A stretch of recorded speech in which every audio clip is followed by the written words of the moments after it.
Welcome to Lat B, the only podcast that comes with a free Bandits bonus. Express delivery included. Lat B, where MMA and UFC get silly. This is the Lat B podcast. Welcome back. Episode 235. We're going south of the border to Mexico.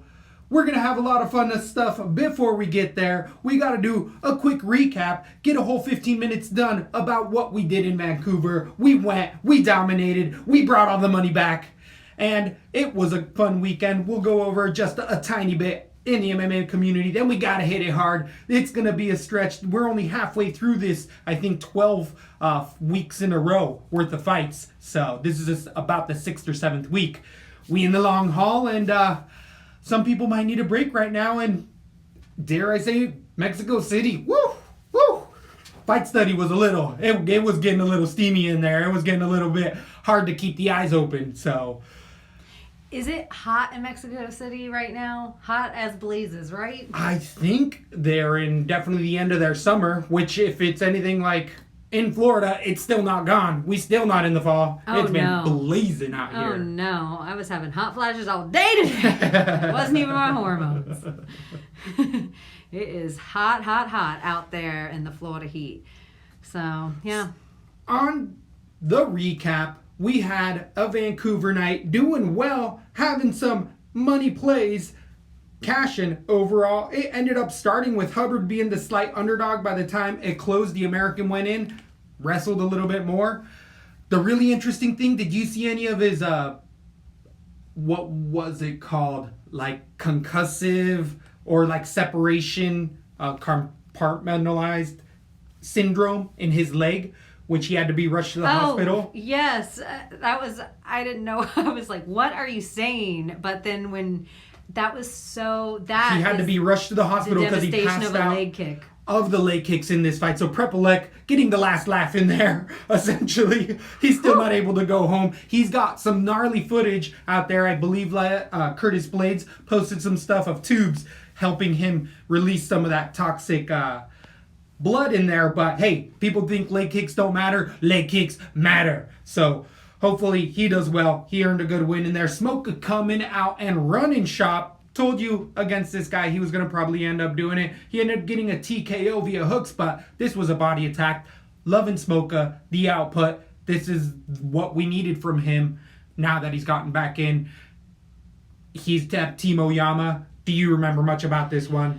I thought Smokeout 135 is a contender. I loved it. It's been a long time since we've seen Smoka look so comfortable in there. He ate shots. It wasn't just a walkthrough fight, but he really just, it was a walkthrough fight in round one, but everything was perfect up until then. He really was better than Ryan McDonald everywhere, and I loved seeing it. I was excited to see Smoka look so good. I would agree, but I also have to take that hesitation, that little bit of salt, and be like, okay, it was Ryan McDonald. And, once he fights these Schnells and higher level, it's, again, as you're saying, he didn't just completely walk out of it. There was some offense there. So, still like to see that. Chas Skelly being an underdog, getting a 3-round decision against Jordan Griffin. This was just veteranship coming through. Great game plan. Great grappling. Skelly getting it to the ground a little unorthodox, but it worked out overall. Griffin just couldn't get him off him. Very Ben Askren-ish. And Skelly, I'm still not confident in Chas Skelly moving forward. I don't see a title contender anytime soon with eventually people having that take on the fence. I don't know about title contention, but this style from him and not trying to stand and bang with people and just having smart 15 minutes in there, I think he could be really dangerous. There's a lot of guys like Jordan Griffin at 145 that they have the crazy, really great hands with not very great takedown defense. And if he's going to put guys that are strikers that need that first 3 minutes to knock someone out or make it hot in there and takes away their cardio and their power, like the style of his wrestling was stifling, and he was just on him the entire fight. He was just stuck to their hips the entire fight. So I kind of like what I saw a little more. And to me, Jordan Griffin is a guy that I was on a little Jordan Griffin, like I was sitting around that campfire. The Jordan I agree. Griffin I campfire. had But now I exposure. want him to really work on the takedown defense or the wrestling in reverse to make it that something needs to give there. That was like a really, I didn't know it was. That makes me think, because I haven't seen it before glaring in a fight, it makes me think a little bit that Chaz Skelly might have that little next level. There was a double somersault, one from each fighter in this fight, where they had rear or back control and both of them did Tonight was the night of double somersaults. Yeah. Absolutely. But moving on to Brad Katona over Azur. Azur being in the underdog, big favorite was Katona, being the local guy more so. Katona, I had him as a dirty split on my cards. I really didn't have many options. I had a little bit of Azur on DraftKings, and he ended up cashing for me a little bit. Katona's just, he's almost peaking. I don't know if he needs to get, he already travels a lot. I just don't know. I haven't seen a big leap. You're right. In his so skill. right. I just haven't seen it. It's if everyone doesn't see it at this point, it's one of those ones that there's money to be made on a hype train for Katona that just It's his isn't name. there. You're 100 on it. That's what that would be the emoji, the red emoji. I put 100, and I'd retweet it. Somebody put, why would you retweet something? And I'm like, because sometimes they said it all. Right. So Agreed. just 100 retweet. 100%. And I don't even have anything to add. I wish I would have gone with Azur. Miles Johns being a decided favorite, getting a dirty split decision over Cole Smith. I thought it was the right one in there. Not much to take away from it other than they're both low-level 135ers. Johns is not fought to his potential. I was higher on him than what I saw. I liked what I saw, actually more growth than Smith out of these two, but nothing really memorable. It's going to have to go back to watching this fight before their next fights for each one and being like, okay, what's happening with these guys? Because they were a perfect matchup, but it was not a fun fight. Yeah. Then we had Augusto Sakai coming in over Marcin Tybura, TKO, round number 1. Telling you, Tybura's also just been not there. He can throw the kick every once in a while, but Sakai really just got on it, put tons of pressure. Sakai said after his last fight that he knew he just had to move forward on these guys, and if he touched anyone, he'd knock them down. He just got a little overhyped being Andrei Arlovsky and the people he was fighting. The hype got to him. But if he moves forward on guys like this, Sakai's going to be someone to contend with. Somebody who's going to get many more knockouts in the heavyweight division, just because it is a little bit lacking, and especially if you get other heavyweights in there that we saw a little bit later on in the night. You're like, oh, that's an easy win. Sure, give him that hype job, but we'll get there. What do you take from Tybura other than it's probably get out of here, my friend? It looked like the worst version of Tybura in there to me. His body looks softer than ever before, and the opposite to be said about Sakai. He looked like the most ripped version of himself. I like what I liked Sakai going in. I like him going out. I know it is Tybura on one hand, but he's in a division like this. He's a top 15 guy. Very true. I agree 100%. That's the state we're in right now with heavyweights, but we're finally getting some good prospects. Sakai being one of those.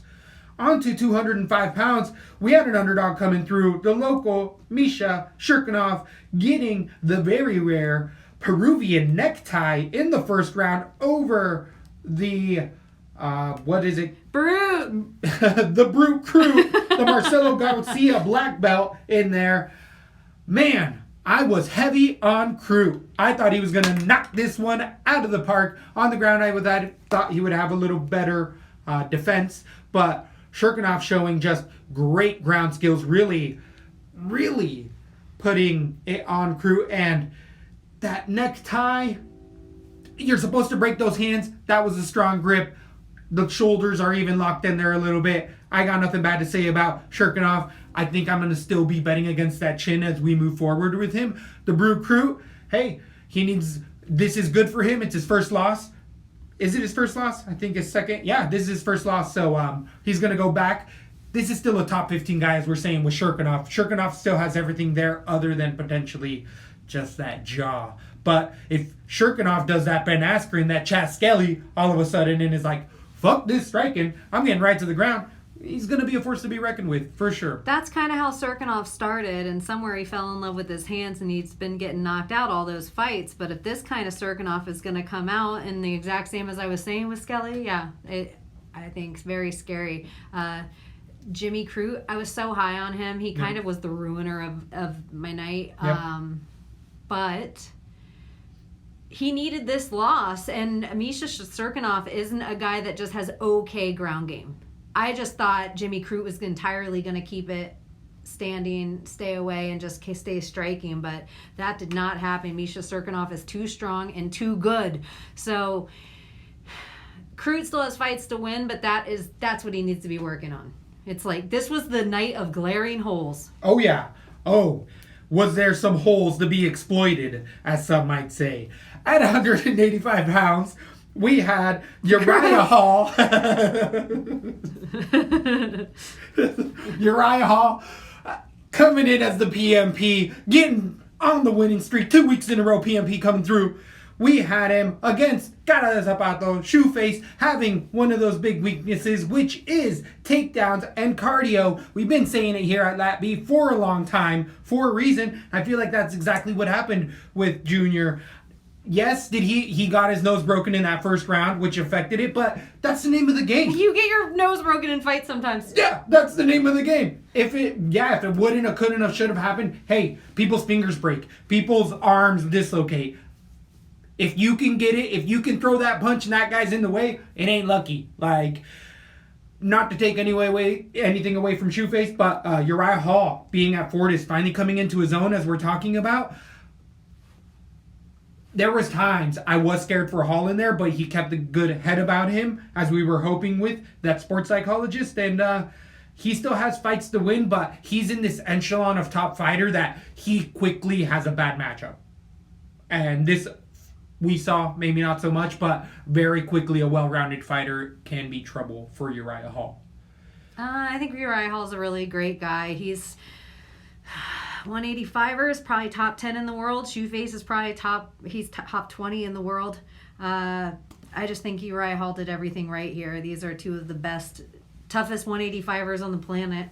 You know. Agreed. Neither was 185 when they fought, but but no, it went down exactly what we thought would happen. I thought Uriah Hall was going to figure it out by the third round, but Me we too. both thought late into the fight. So, yeah, Uriah Hall. Even happier about the PMP. That was a plus part of my night. Definitely, and it ended up ballooning all the way up to plus 210 by closing lines. So, I was hitting that again game day like, oh, hold on real quick. Let me put another little bit. Let me put a little bit. Ended up cashing out well throughout the night, getting some of those big dogs to come through. If you got anything left with those guys? No. If you put big money on the 170-pound division, you made it in the biggest underdog of the night, Tristan Connolly versus Michel Pereira.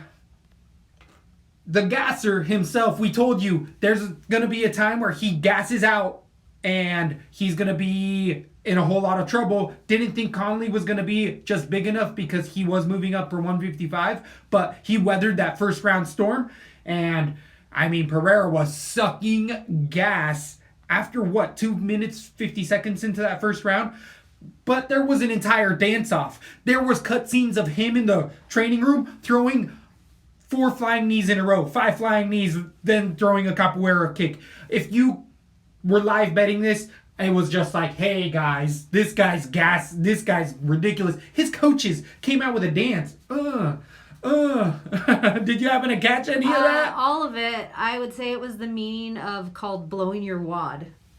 The whole time. 100%. Dance, did flips inside the octagon. He was disrespectful to Tristan Connolly. And you got caught. You got caught and you look like shit. That fight wasn't even close. Tristan won everywhere. And I will stay away from Michel fights from this point forward. If I see him walking out like an a-hole, that'll be right. But it's already locked by then. But I'll stay away from his fights. I don't trust him. something's off with that. Like that's crazy shit. I think he might specifically because he's so flashy. The UFC likes to put these guys in advantageous positions. Mike Perry, so that they get a career. This type of guy does that. Even though it was a jackass backflip he threw in there, it will be on a highlight reel for years and years. Like, look at what this guy did, and he lost the fight. It only, to me, would be a good thing to put on a highlight reel if he did something cool afterward. Otherwise, it's just embarrassing. So, there's all sorts of ways to win a fight and lose a fight, and that's one of those ways that a lot of young fighters that are thinking at times, it's all about the flash. Fundamentals. Tristan Connolly used fundamentals to win that fight. He didn't go above and beyond. He blocked, said he was going to wait, and then capitalized. Took him down easy, held him where he wanted to, and ground and pound. Loved the performance. Good for him. I'm super excited. I don't know how far. At 55, Connolly's going to have some other tough opponents, but hey, this is what you get. This is what's the beauty of the sport. One day you can be flipping burgers. The next day, I don't think he was doing that. I think he was working in MMA as a pro for a while in Canada. So either way, just that's the option. On 5 days' notice, you can all of a sudden be a Rocky story in the UFC in 5 days. You can go from serving Pat Cummings lattes at freaking Starbucks and in 5 days fighting Cormier for the belt. So it happens in our sport, and that's pretty amazing. What other sports does that really happen in? Boxing? I feel like every sport probably has a story of it. Football, there was a guy who was homeless going to the football camp. I saw. And I think like Dennis Rodman was like a maid at a hotel or something before he got the call to basketball. Obviously he was a star and stuff when he was young, but he had a time that he... Right. But we don't have MMA youth programs yet. So it's like, we will eventually. There's already governments funding MMA, mainly Eastern European countries, but that's a whole different subject. Anything left with these guys? No, I thought it was over forever ago. We had a crazy absolute outcome. We told you guys about Todd Duffy. You can't trust him. There's a reason. I put money all over Hughes, had money on Hughes. He actually cost me a lot as well on DraftKings because I thought in that second round it would have been a TKO. Guaranteed you it would have been a TKO because Duffy was like, I'm seeing double. And anytime you say anything like that, and then didn't rub his eye, didn't even blink it, was just like, I got eye poked, I'm seeing double, I need more time. And then the ref called it. And he was trying to whip his dick out, pulling his pants down, like in front because his pants were so tight, he couldn't fucking breathe, you guys. Really? It wasn't an eye poke. He was gassed. Oh, yes. That's what we were betting on. Gassed like a gas station in Florida during a hurricane. He didn't have no more gas. None. And he needed a way out, and he found one. They couldn't find he ruined footage. everything, and now he looks like a fool. They couldn't find footage of an eye poke, where they usually are like, oh, look. And they actually showed a kick that could have been it. And Duffy was like, oh, no, that kick didn't even land. Like, Duffy himself was like, no, that kick didn't land. He poked me in the eye. No. Boo, Duffy. Boo on you. Betting against Duffy from now on. I think Duffy, get on out of here. If he gets another shot, put money against him. But I agree. It's time. It is time, my friend. Then we had a Glover Teixeira. A Glover Teixeira. Coming through again, telling you he's beating these guys with gas issues, and again, it played out the exact same way we were saying. He weathered the storm in the first round, then Krylov couldn't defend off of the ground, couldn't get back up, and just steadily got taken over. 30-27, all over the boards. Maybe a 29-28. I couldn't see that first round going to Krylov, but that was about it. Teixeira, I'm not liking the damage he's taking against these young guys because there's no title contention on the horizon, and it's nothing but monsters. So, as we're saying with other guys, this is a heartfelt, like, get to coaching. It's time, my friend. But you don't have a belt in your future, and it's like, you can make money doing other stuff. Wasn't he still the underdog? He, I think, closed as a slight underdog by fight time. To me, says that there's still some young men in this division that need to be taught a lesson. Woo! He just looked okay everywhere. Yeah. I mean, everybody was high on Nikita Krylov still, so I feel like there's still some room for Teixeira to win a few more fights and exploit some of these young cats who think they're going to go in there. You were just talking about somebody not being able to go against a well-rounded guy. I think Glover Teixeira is somebody who is such a well-rounded guy. He's just good everywhere. So I think that will cause some problems still in a division that lacks some not well-rounded guys. Then we had the main event at 155 pounds. Justin Gaethje coming in over Donald Cerrone, TKO round number 1. Thought it was going to go a little bit longer. All the way into the second round was my prediction. Boy, was I wrong. It did not make it that far. 4 minutes, 18 seconds into the first. I mean, it was a Justin Gaethje game plan. Not even game plan. Just sportsbook. Like, you could see his entire book of him and his coach going through, like, you're going to throw this, and this, and they're going to land. Everything landed for Gaethje. He took minimal damage. And Cerrone's, again, quick turnaround could be affecting him. I mean, he's not the youngest of guys, and he's taking these fights like he's a young man. And yes, still take super fights, but yeah, still back off and just give your time to heal. She was blatantly beaten up by Tony Ferguson with a quick turnaround against such a devastating opponent. I don't like what Gaethje's saying is he's the hardest hitter in there and all that stuff, because that goes back to that meathead mentality. If he goes back to setting his feet and throwing combinations like he did against Donald Cerrone, he's going to be a hard fight for anybody in there. But that hype train's getting behind him. Do you hear any of that talk? I hear him trying to exert himself into the Khabib title talks, and I hear certain people ushering him into like he's one of the only people who can beat Khabib, and I just feel like I call that bullshit. Don't try to get ahead of Tony Ferguson. You weren't KO'd in there not too long ago, and maybe for Justin Gaethje next. I don't mind him getting like the winner of Khabib versus Tony. Totally. So I think maybe a so fight he in is between. So he is the number 2 or 3 guy in there. Yeah, Connor he's gotta keeps be. well. Of course, Connor, and I hate I even said that, but you just gotta fight. He's not doing that, so his tweets are being just thrown by the wayside. I think it's pretty unanimous that nobody People cares. are calling for the Dustin Poirier Connor rematch. Connor, anyone. Connor versus a paper bag. Connor versus anyone gets him the title shot right away because that's the world we live in. But he has to fight someone. I do not want to see him against Khabib at all until he wins a fight. And then I'm like, okay, let's do it. I don't want to watch him do the Stipe thing where it's the I agree. on. I totally agree, especially with this long of a layoff. So that whole division up in flames. There's all sorts of fire matchups. Doesn't matter who it is. It's the best. You got all sorts of fights you can make. Throw them all in a bucket, scrambling them around, and every matchup is going to be high level. We're going to be watching. But you know why we're here? This week, we're going all the way to not even the mile high, like the 2.5 mile high city in We'll Mexico get better, City. you guys, about fitting it into 15 minutes. We Give us will. a break. But we will get better for all those people. Just so if you do stick with us, like our hardcores, we're constantly tweaking the format. So, yeah, the first 15 minutes, we know we went like 7 over, 8 over. Give us a break. Give me a break. Break me off a piece of that Kit Kat bar. Sorry, go back to it. So, as you were saying, though, the format changing a little bit. We love our diehards. We've been having quite a few as of late. And one of them we want to profile, giving a shout out to at NU Gristle.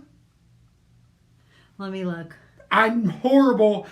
New Gristle. New Gristle. NU underscore Gristle. You always have to say the underscore. So, yeah. Is it Doyer? Dior. Shout out, buddy. Thanks for the love. We're hearing it out there. We got a legion definitely accumulating out there. They've been sticking around, making those fat stacks for a while. At the very least, enjoying the content.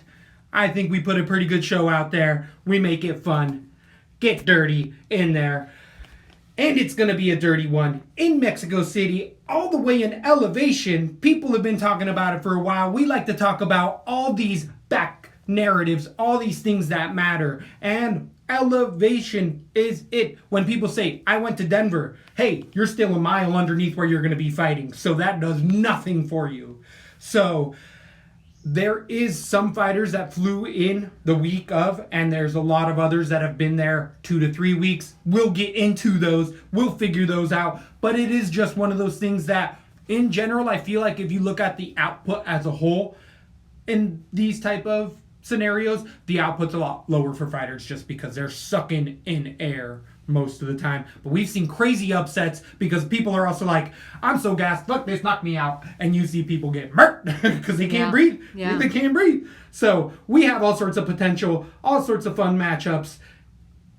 It's going to be a 12-card bout highlighted in the 145-pound division with Yair Rodriguez versus Jeremy Stephens. But you know how we like to do. We always start from the bottom to the top, where Claudio Puelles is coming in against Marco Mariano. We've seen both of these fighters in the UFC already.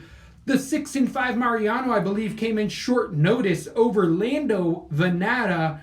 We all saw it coming 7 months ago. I just have to say something about Tabology real fast. Please. You know those lists that they make that is like favorite fighter at 125, favorite fighter at 205, favorite welterweight, favorite whatever. I cannot change it on any of my devices unless I go on a real computer, which I'm like, I have to blow off this old fucking desktop. thing. Yeah. I don't even touch that thing anymore. So I have to go and change it. And some of them I was looking, so if you don't follow us on Tapology, it's Zoltan or Zoltanite. At Zoltanite, same as my Twitter. Same as Twitter for both of us. And I'm at Weakneck Baby. You can follow us on Tapology. And you can follow all of our picks where we stick our money where our mouth is. You can see them out there as far back as you want to look. But some of the stuff that I have is embarrassing. We all do. That's the betting life. No. I'm not talking about the bets. Oh, okay. I'm talking about your favorite fighters. Yes. It probably says like Ronda Rousey, best male favorite fighter. Yeah, it's like person that doesn't get enough shine, Ronda Rousey. I don't know if it really says that, but it's picks that I was going through that I was just like, ooh, I don't even feel that way at all about most of the people on there. Anyways, I wish I could change that, and I wish it was more accessible. Tapology, if you're listening. Okay, go on, sorry. As I was saying, we saw Mariano come in against Lando Venata, short notice. Everybody saw it being a big favorite. A reason why. This is mainly a Muay Thai striker. Again, didn't have to go far back into his tape study to be like, oh, I remember this guy. See him fight 7 months ago. He's likes to keep it standing, has minimal takedown defense. Venata was able to get him down to the ground with various knee picks and just low-level takedown attempts, the D1 wrestler in there. But once on the ground, Mariano didn't really have much other than holding the guard and trying to hold him tight, no real escape. So on the ground, humongous deficiencies for Mariano, and I just don't see him being a UFC caliber fighter against Puelles, who came in as 8-2, the Peruvian fighter from Lima, Peru specifically, is gonna be potentially fighting at elevation. Peru's pretty high up there, is it not? I'm pretty sure. So I feel like it might not be as bad. I don't know the exact dynamic. Brazil, though, too, could have high and low spots. Right, but it's very specific areas. And Lima, Peru, I know, is one of the higher places, as if I'm, again, speculation, but I watched Puelles' fights in the UFC. The last one he had against Felipe Silva, where he won via knee bar. This was a comeback fight. 10-7 second round with these new judging scorecards. Dropped 2 or 3 times where Mazzagatti would have been proud, or Mazzagatti would have been like, let him die. Let him Not really. It was a lot of body shots. There was a lot of body shots that would drop him, but he would completely crumple over, go dead body, and then turn over barely to block a few punches and be wobbled multiple times striking. I mean, Puelles' striking is very looping. He throws from his hips, so a striker does have an advantage on him. But with Puelles as well, his ground game is where he likes to get it done. He likes to roll for the legs, but he doesn't have good takedowns. He will also jump back and drop for guard and drop for the legs, which I absolutely hate. It's the worst way you can do it, because if a guy sits down hard, he can land hammer fists that'll knock you down from that position. And Puelles is a guy who takes damage. So this is a super risky fight. Super, super risky. But what I did see out of the more devastating deficiencies out of both of these young fighters, I feel like the one with worse deficiencies is Mariano on the ground, even though he is better striking here. Puelles will throw with power, but it's just crazy madman skills. I got submission round number 1. This is stay away for a reason, but I am going to have some exposure to Puelles, I feel like, because I do see a finish here, but that could go either way. Probably stay away is going to be the best call. That's usually a rule around here. I have submission round number 1. Puelles. Who do you have in this fight? It's something new I'm working into the, I'm going to stay away. But for anyone, I feel like that's going to go heavy on it. Remember what we've seen happen time and time again. I think 2019 has been the year of the mad underdog. So it's like the most underdogist on the card. The last two, like if you look at your DraftKings lineup, by who's going to get the most amount of points or who's worth the most. The very last two fighters, 6-9, 7-1, 6-8, they've been winning the fights. They've been winning every time. Every time. Not with all the fights going on, but these first two fights. We've had somebody that has a ton of hype and then an unknown fighter. So anyway, or, even the prelims, I should say. I'm going to go with Puelles because everybody must know something that I don't. I'm looking at the win-lose record of the guys. I'm saying that Marcos probably doesn't have a great ground game. He's gotten submitted. Puelles submits people. But Andy's a young guy. He's probably learned a lot since then. It was like, his second fight in the UFC? First fight, I believe, in the UFC. Was it his First second? Fight he lost, second one he won. Correct. Yeah. So I'm going to go submission round 1 as well. And I probably will have a tad of exposure.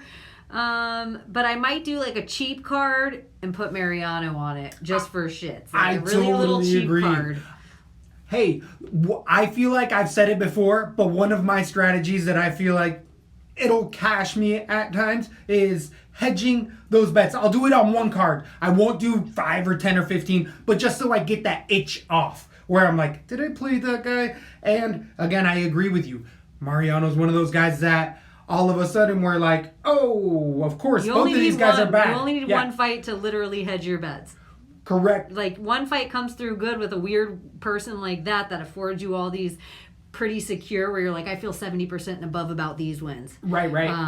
And this little wackadoo, I'm going to throw this wackadoo pick on here. Those are the ones that... Which I would say as well with the minus 240 favorite in Puelles, he's just too low level to be that confident. A bet, another category, because another thing with DraftKings that you and I were discussing is they have that new Rambo pick. Correct, which it hasn't officially dropped. I was actually trying to do some research as how they're going to do it. It's going to be like plus one fighter. I don't know if you've done the baseball or football or basketball. I've tried the football one and the basketball one. I imagine it's going to be the same where you're going to have one fighter that costs you like 2 times the amount, but you'll get 2.5 the amount of points or something like that, where you'll get one guy that'll be a multiplier, which we like to use as our linchpin. I think that would be a good one, but it's not always... And our linchpin's never one of the more expensive guys. Because a linchpin's a guy you need to... That middle-of-the-road guy that you need to afford on everything. And that is how I think these usually work out. Unless it's like LeBron James when you're playing basketball, where it's a guy head and shoulders over better with points than the other guys. Right. But yeah, I think it'll be interesting. So, what I don't agree with here is the huge favorite in Puelles. Again, there's too many variables at this lower level of fights. And 9,000 on DraftKings for Puelles against Mariano, 7,200. I think the line is off here, even though I'm sided with the favorite finishing the first round. You just can't be that confident on either guy. I am. I'm going to make a new stamp for us, like a bet hedger. It'll be like bushes. Yeah, Ginka. I like that. So no exposure. Or wait, we already went over that. On to 135 pounds. We have... Your girl. My girl. Your girl. Sajara. Your girls. Your two girls. Banks. Your two favorite girls. Bitch, go ahead. This is the most hated MFer in the UFC for ladies. The WMFer. Don't you think they're competing? Like, this might be the fight people are cheering on Betch?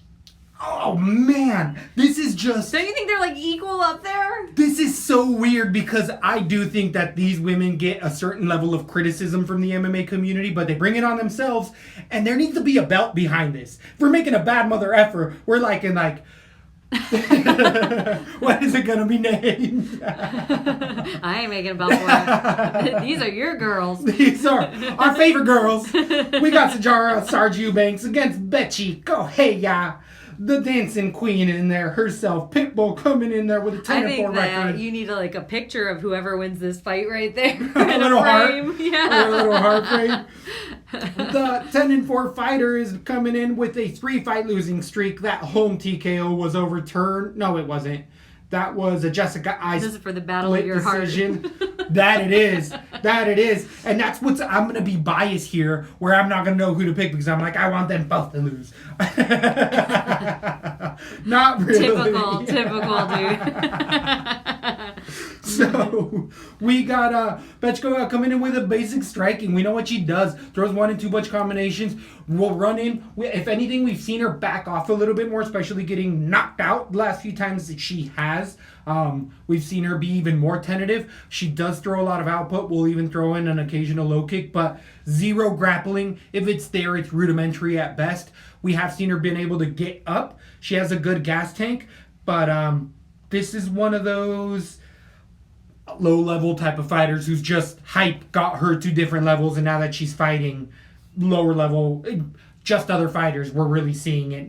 Her name got her to where she is potentially. Sajara Eubanks also coming in with a ton of hype, having all sorts of, I believe, what was it, purple or blue belt credentials that she ended up winning, some high grappling gi stuff where it hasn't really translated as much into the MMA world. Her being 4-3, having some serviceable striking. She's 34 years old. She's been jumping around camps. I know she was at ATT for a while. I don't know where she's at specifically now, but she has worked on her actual cardio. But she's one of these fighters who multiple times, habitually, has missed weight. And she's even moved up, and I feel like had issues moving up in weight.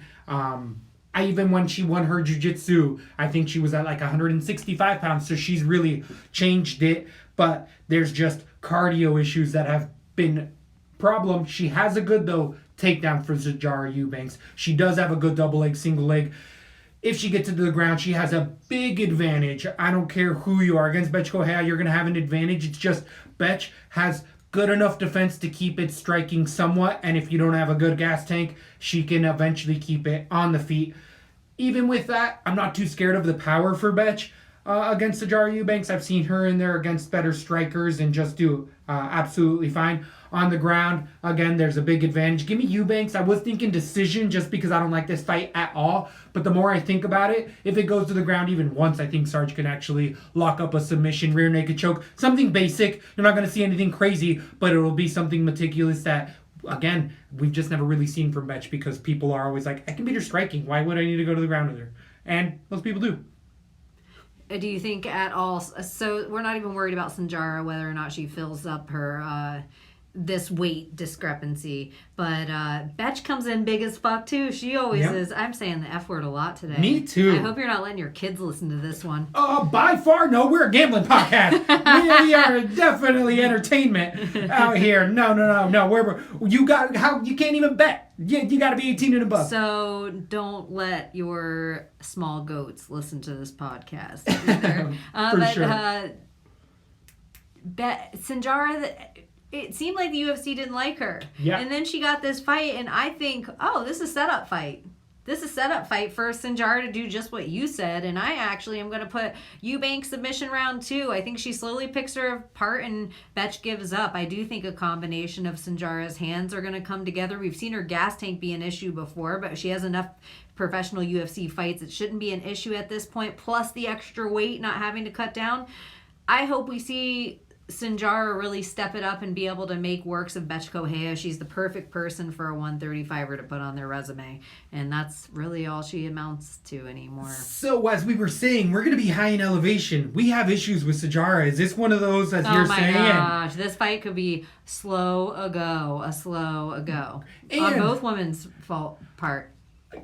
I feel like we always play this heavy, and it was a matter of time, but there is certain fighters that are only fighting here because they are fighting here. Because, again, USADA, Jeff Novinsky's nowhere to be found in here. They call them Mexican supplements for a reason. So, do not think that all there's supplements. So, do not think that you don't have fighters from Brazil being like, we're going to be in Mexico? Let's go, baby. Let's go. That's going to play later on in the card. I guarantee it. I'm going to be talking about that later. But I like what you're saying. On DraftKings, the decided favorite, minus 270. Sijara Eubanks, 9,100 against Betch Correia, 7,100. The plus 210 underdog. I think this is a lot like the first fight we were talking about. But here, I'm actually much more confident than I would be in Puelas. And as I would play Mariano, I would not play Betch because I'm that confident that she's not a big scorer. Agree, but don't you also think you don't play her, but you don't want to go heavy with Eubanks because Betch has that kind of juju that'll like jinx your night. Like she has that kind of where you're like, really Betch! does. True. She'll start dancing in there and Eubanks will be sucking air and you're like, Eubanks is beating herself and you're like, I should have fucking known. known. And it'll just be a grind out. This is a greasy ass on fight. Strong the last 2 minutes of the second round and then wins round 3 handedly just by peppering 5 more shots. This is a greasy ass fight. Oh, yeah, it could be really eye-rolling. It could be eye-rolling, irritating. But I do think Eubanks, you pepper it. And maybe you put Betch on 1. Yeah. Because it's if we're going to Betch. do it. Because this Betch always comes through.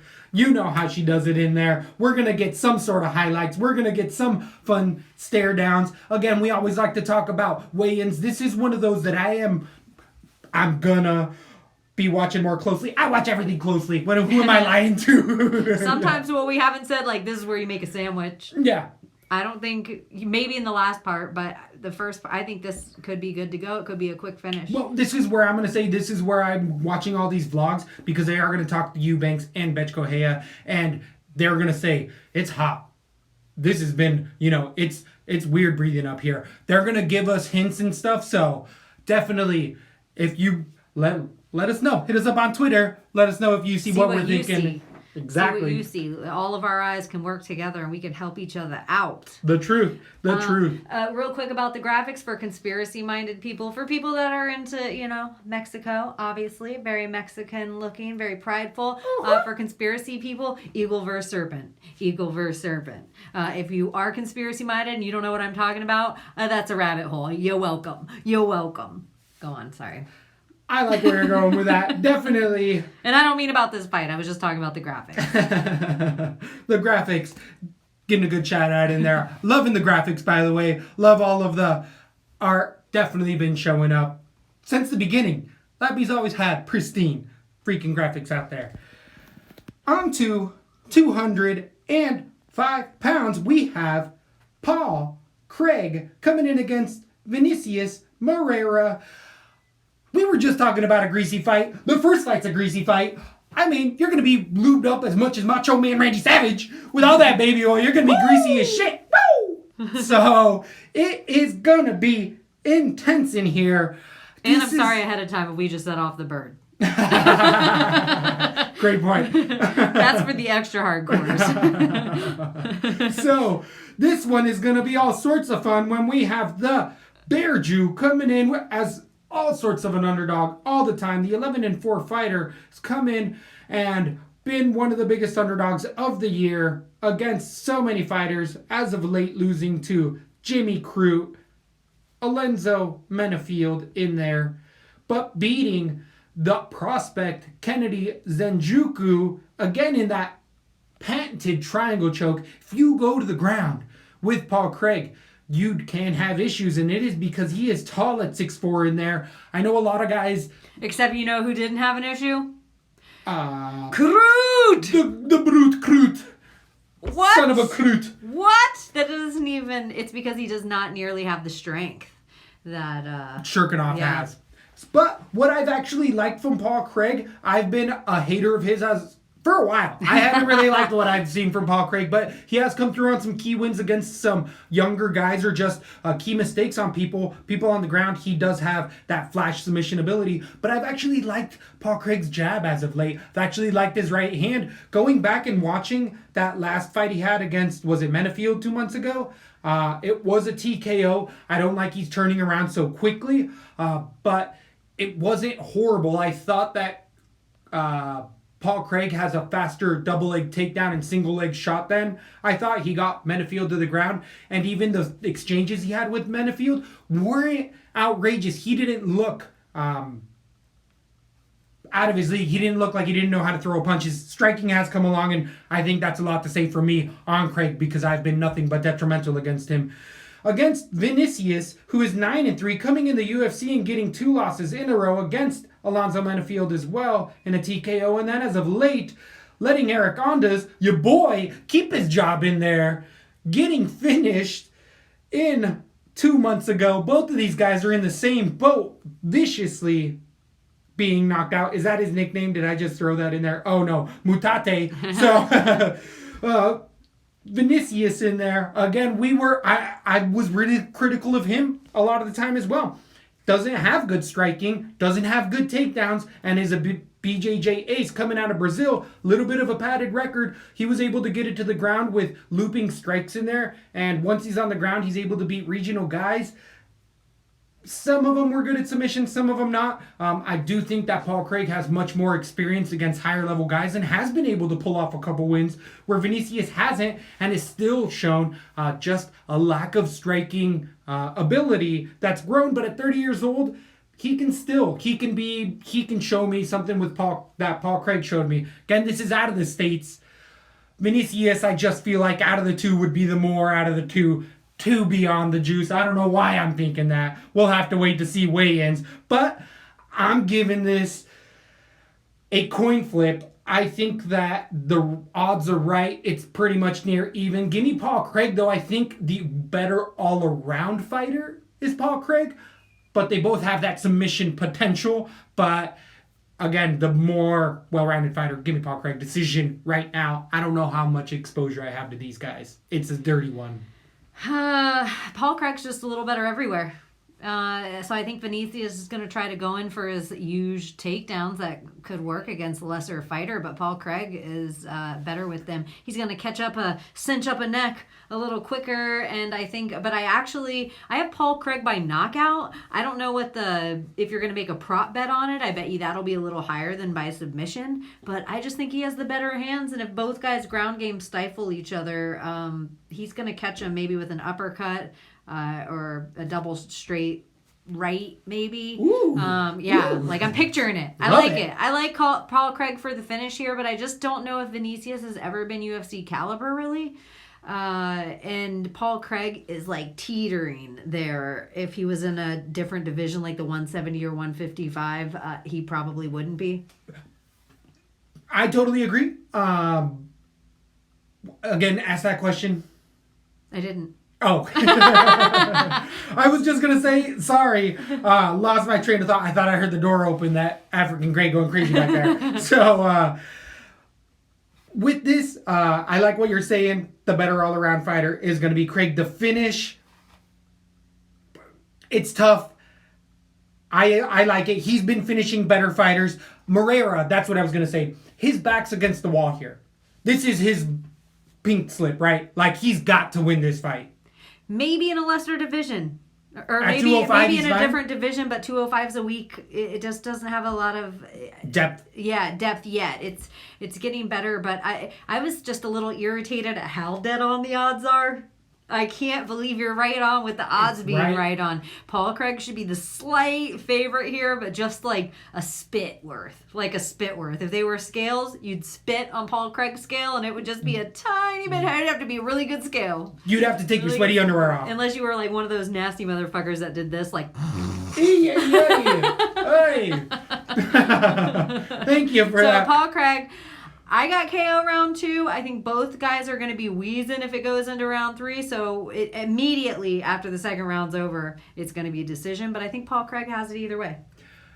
On DraftKings, you're going to end up paying $8,300 for Vinicius Moreira against Paul Craig's $7,900. Obviously, you're going to be betting Paul Craig in that spot, especially if you see the finish.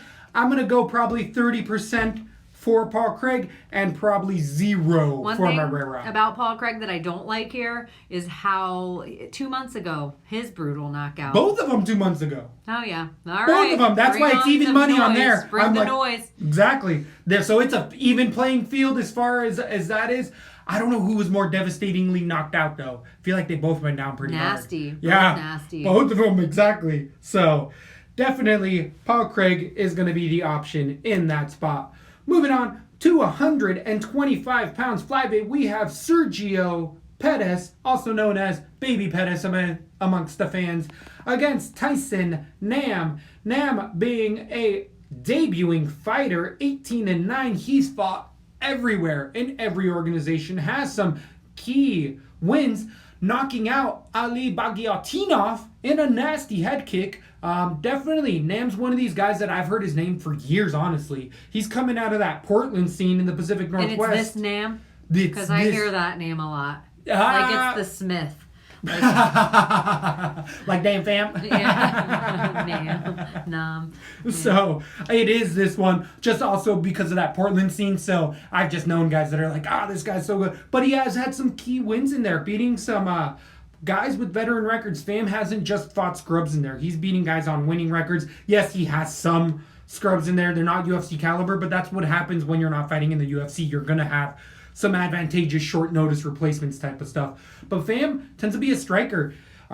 He does have it's really interesting because he has a 500 record. I do think there was a fight that this is somewhat of a short notice replacement. I don't have that screen up right now. I'm sure I'll be able to pull it up to get into that. But Fam likes to keep it striking. He likes to go to the body well, goes to the head, will throw a kick off of his breaks as well. He caught Bagautinov by actually doing some good lateral movement and throwing the kick right at the end of the round. And I mean, he caught him clean. He was out having, I think, one submission. So Fam doesn't like to go to the ground at all whatsoever. You don't have to worry about that with him. He likes to just keep it striking, but in there lies his detriment where he will end up losing rounds just because he doesn't care to make it a mixed martial arts bout. He kind of wants to keep it up and striking. He's a short notice replacement for Alex Perez, who fell out due to injury. So this is why. So there's no way that Fame was getting ready for a 3-round fight in Mexico City. I don't care how long. He's still moving probably there a week ahead of time at the luckiest, because UFC is only going to pay so much, because then you got to pay room and board. So this is something that has to play into there. Sergio Pettis has fought in these type of places before. He is somebody who is always being talked about as kind of that gatekeeper for the top 15, top 20-ish. Some at times have said he was going to be the better Pettis. Some say that he has not proven that. And he has had some interesting wins and losses in there, for sure, coming in with a 17-5 record, losing to Rob Font as of late in a decision, also losing to Formiga, but also getting wins over, only losing a decision to Cejudo, but winning a split decision over Cejudo, Benavidez, which is very controversial. But either way, Baby Pettis kind of having his back to the wall at 125 pounds. I feel like at this weight, they do cut fighters quickly, and 3 in a row for anyone, even with namesake, is pretty tough in there. He likes to keep it striking as well. He will throw the occasional takedown in there. He has high output. Again, that elevation might play a role, but I think it's going to affect, again, Nam harder. The better game plan tends to be for Pettis. If you want a point fight, which was what usually Nam does, that's what Sergio Pettis is like, cool, this is going to be even easier because I've been doing this my entire life. Again, with that Taekwondo background. Just Pettis should be a decided favorite here for a reason. He should, and he is. 3-1 is a little bit high, but just everything's stacked against him. Nam's going to be like, you give me another fight, right? And they're like, yep. Tristan Connolly was just in this boat. I just don't know if I necessarily see the power there for Nam as much as for Connolly, or the game plan. Like you had a Reckless Man where Sergio Pettis, he's going to have a game plan. He's going to be...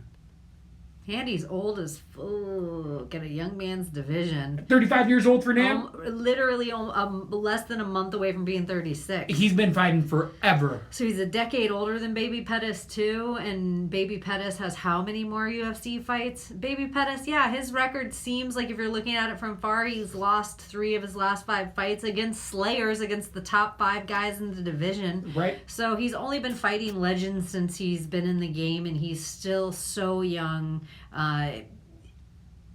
I still wouldn't say that he won't wear the belt one day for Sergio. He has everything that it should take to put it on. That we're talking about well-rounded. I think he's a well-rounded fighter. He should have this fight here. I'm going to go with decision because we typically don't see these fights really end in too many finishes. Right.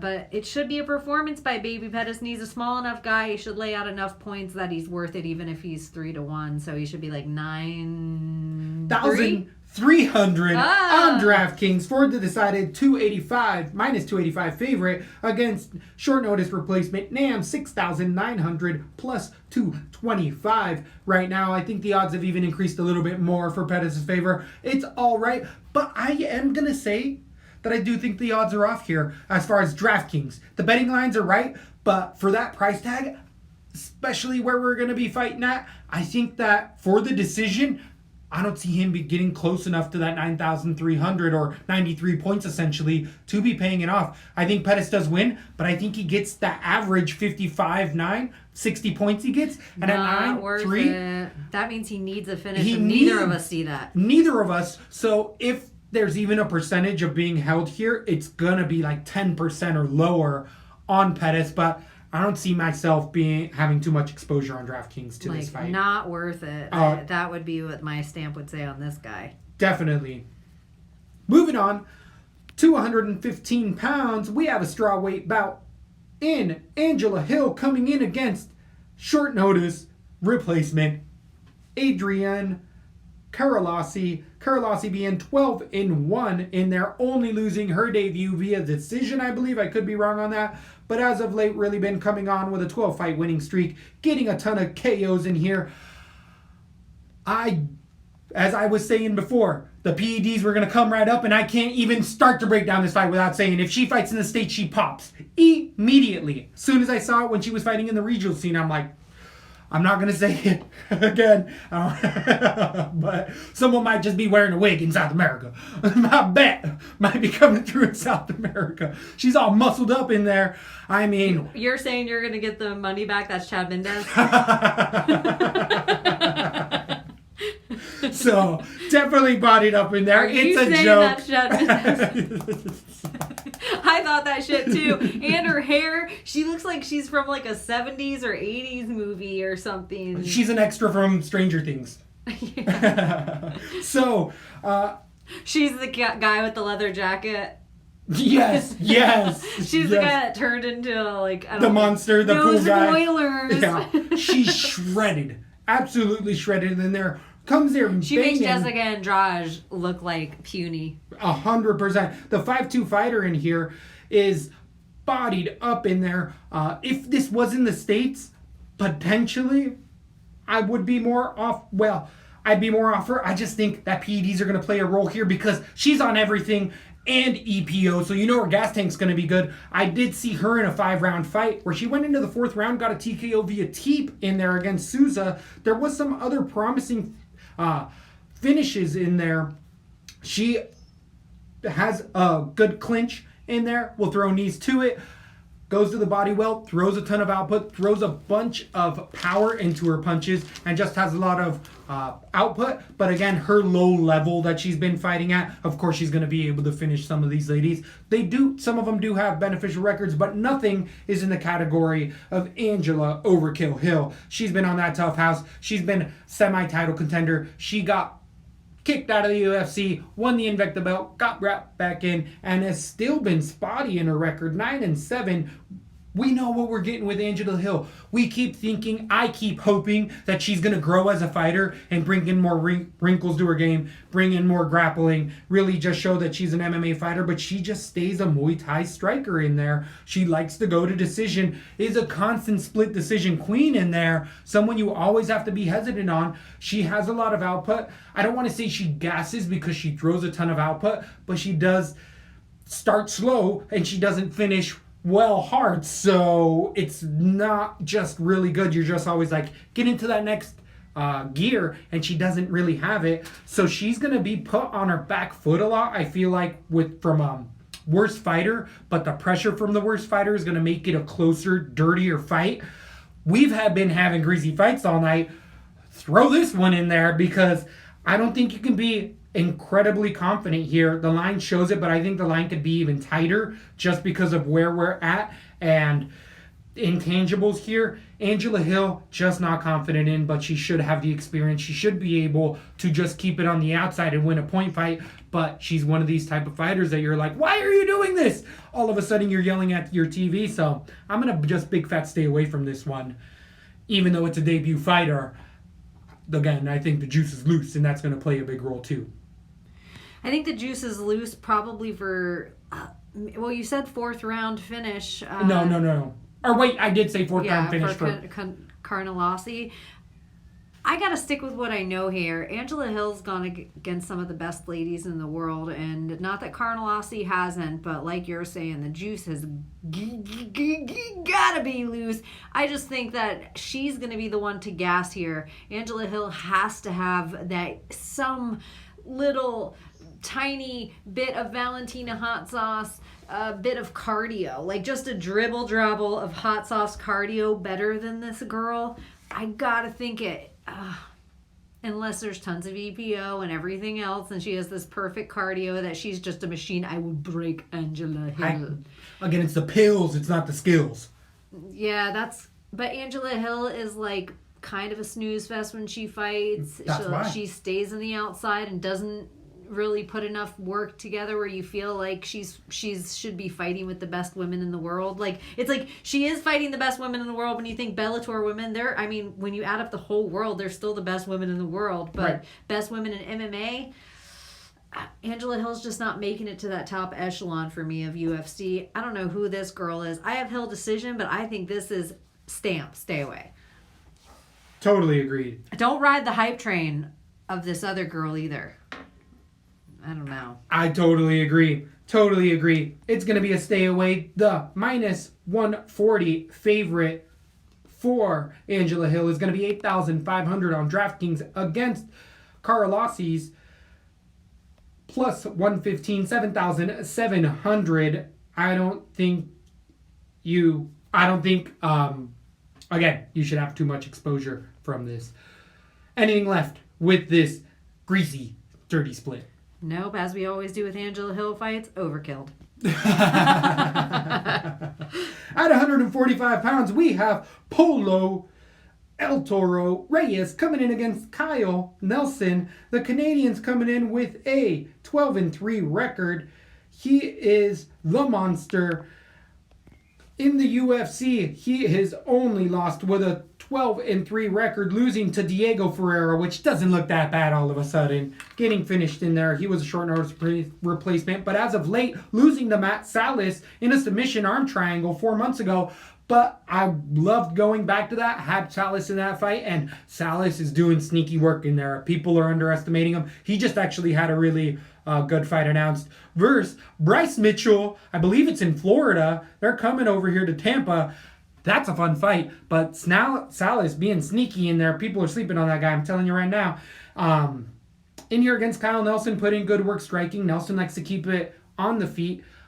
He does have more of the grappling option in this specific matchup.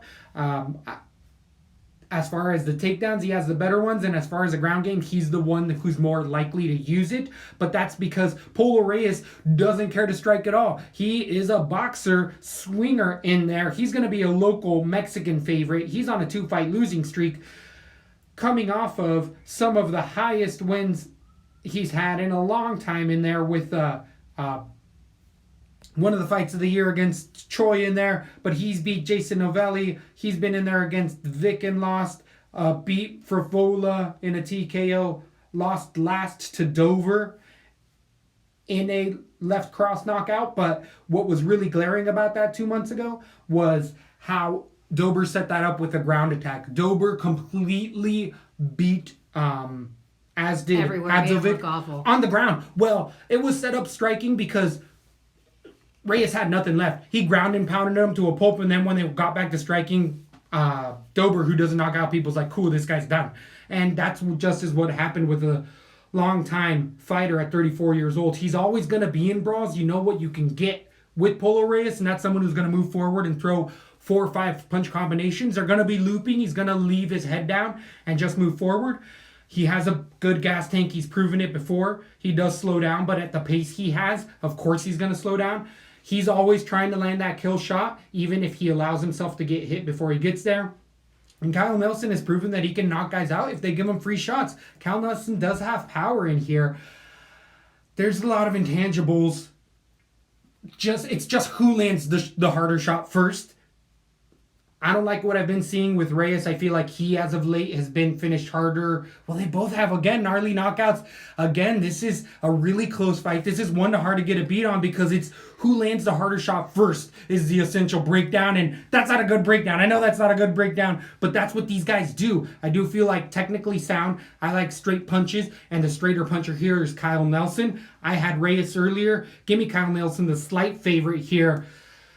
I could wake up tomorrow and be on Reyes, but I don't like more what I've seen from Reyes overall as a whole, just because I feel like he's had worse fights where Nelson, yeah, he's lost 2 recently, but that's only 2. Reyes has had like 15 of these fights where we've seen, even out of the UFC, where he's like, I don't know if everybody's punchy, but he might, we'll see with what he talks about, how he talks. Ugh. I'm going Polo Reyes. I have to think this is a setup fight for the UFC. I gotta think it. This is crazy. I think this fight is so close. This fight should be minus 110, minus 120. 100% agree. So I have Polo Reyes by knockout round 2. And that's purely that home field advantage, him being a hometown favorite. Let's get the crowd hyped, building it up, starting to put those Mexican fighters peppered on it, not just Canadians, Brazilians, all these other. I don't like how soon this knockout was for him. I don't like his age. I don't like anything, but I just feel like since Kyle Nelson's been in the UFC, it is all for him to get knocked out, and this is going to be another one. Polo Reyes, knockout. I want to move it to round 1. I am. Polo Reyes, knockout round 1. I like what you're saying with the hometown advantage here as well. If it goes to decision, as I'm kind of predicting a bit more, it has to be decisive for Nelson because I don't know if we've really seen egregious scorecards in Mexico, but I wouldn't put it past them. And I'm speaking that from the heart.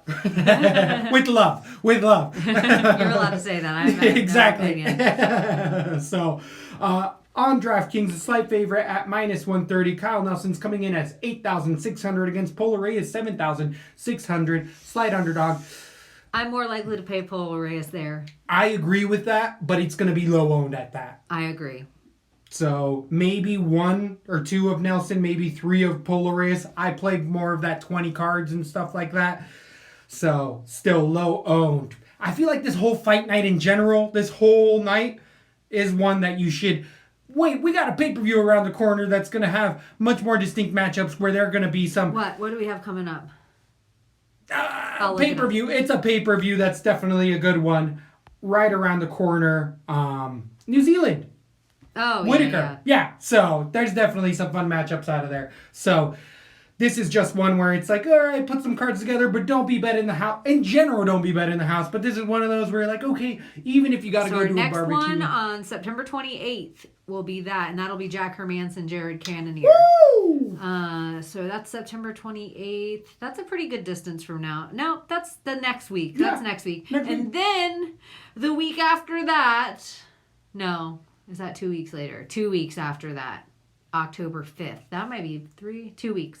2 weeks after that will be what you're saying, the pay-per-view 243 with Robert Whittaker at Adesanya. And then, we're back into it. Okay, so, yeah, we got fights coming up at least next week, and then we get a little break.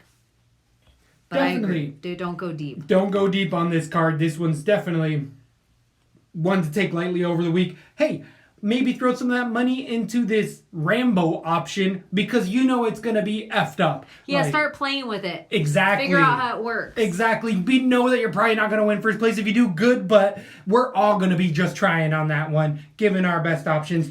Yeah, so we can come and tell you what we do with it. But the other thing I'll say that I know for sure, neither of these guys is my Rambo. Great point. Moving on to 135 pounds, we have Jose Alberto Quinones coming in against Carlos Hachin. Hachin coming in out of Peru, the 10-4-2 fighter, has won a fight in the has not won a fight. He lost his debut fight against Hani Barcelos in there 4 months ago. Devastating KO, ground and pound. We all saw it coming. Barcelos is one of those guys who's going to be a title contender very soon, so it wasn't that unexpected for a 23-year-old in there to get in there and get murked from such a high-level MMA fighter. But this is his second fight. This is much more of a winnable fight for Carlos in here. He's somebody who goes out there and bangs. He has power. He keeps his head straight up, throws from his hips, and lands with power. There's multiple fights in here where I was going back and watching his previous fights where he will land a shot, or he'll take a shot to land a shot, where he was rocked twice by the same right hand, and he just was like, well, whatever, I'm just going to hit you with a harder shot, and actually knocked out his opponent because his opponent just couldn't take it anymore. But that's not a fun game plan. That's a Polo Reyes type of game plan where eventually that's going to add up in here. But Hachin is a southpaw. I liked some of his combinations that he had in there. He does have power for the lack of his actual lack of technical ability in there. He does do what it gets him there. He's a Deontay Wilder type of a fighter where he just swings and, hey, it shows on his opponents. But again, those are regional guys. That shit didn't work against Hani Barcelos, a contender all of a sudden. So it's different once you get to the UFC.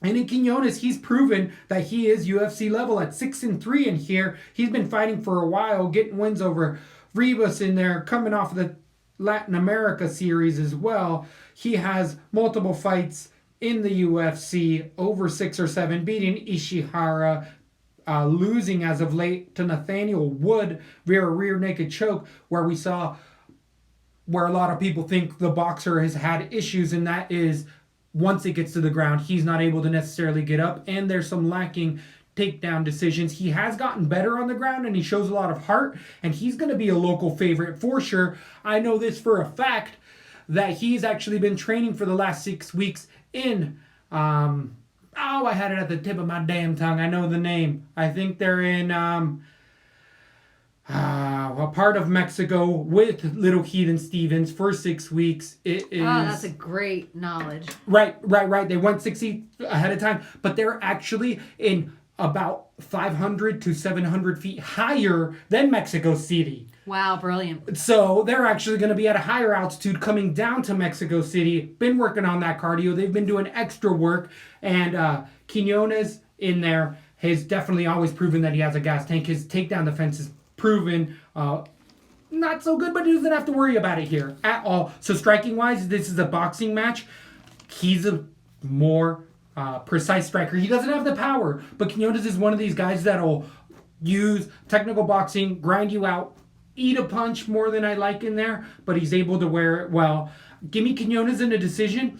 I think it gets pretty decided moving into the second round. I also thought Carlos' his gas tank didn't look too good even on the regional scene, so I don't expect it here. He is Peruvian, out of Lima, Peru as well, so he might be in the same boat, but I'm expecting Quinones, again, having years of experience in the UFC and is well training with a top-level contender on the same card.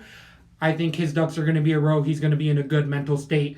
Give me Quinones. It is a decision, but I think it could be a 30-26 type of a fight. I like everything you said. I don't even have anything to add. You taught me a few things, made me feel a little secure about my pick. I was going to go with experience anyway in this fight, not to mention hometown favoritism against a mean, mad Mexican boxer. So you teach me, oh, he's training with Little Heathen. Oh, what? Alliance MMA guy? Oh, what? They got that Dom knowledge dripping in? They got that Dom knowledge? That's about all he's good for is that Dom knowledge. I don't want to see him in the octagon anymore. But I will take his fighter, or his knowledge on this, a Mexican fighter. Give me Quinones by a mean, nasty decision. And I think he can pick him apart in a minimum amount, score 80 plus points. That's where I'm thinking as well. He's going to end up coming through and being one of these guys that think I'm going to lean on a little bit heavier. He is the favorite at minus 150. 8,700 on DraftKings against Hutchins, plus 120, 7,500 on DraftKings. I like that price. I think, as you're saying, I think it's about that 70 points. At 8,000, he's not paying that off. But I think he has a higher ceiling than even that 70 points. I think his floor, his basement, if people have been calling it, is more in that like 50 to 60 points where he can get an even 110. I think he can all of a sudden put a pace in this third round where he's like, oh, I'm just landing everything I want. It's not going to knock him out, but it was going to be a ton of points. Going crazy. Right, and the judges are like, oh, this is 10-6. This is 10-6, 10-8 round. Yeah. So give me Quinones decidedly there in that fight.